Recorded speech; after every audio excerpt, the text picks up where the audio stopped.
Welcome back to another technical deep dive here in the debug zone. Today, we're tackling a big question and breaking it down with insights from other users. Hopefully, this clears up some misconceptions and helps you get the answer you need.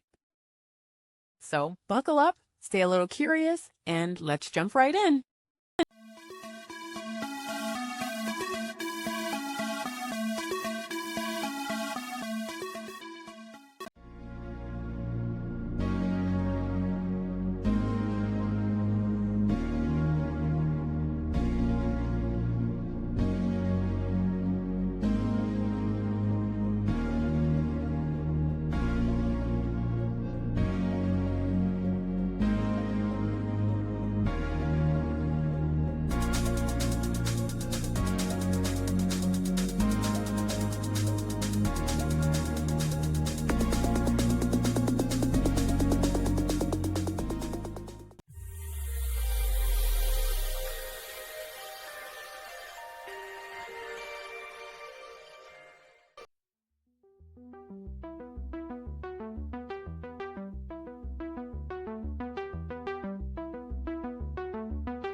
And that's a wrap. I hope you found the answer you were looking for. If you did, take a second to hit that subscribe button. It really helps out. And let me know in the comments which solution worked best for you. See you next time in the debug zone.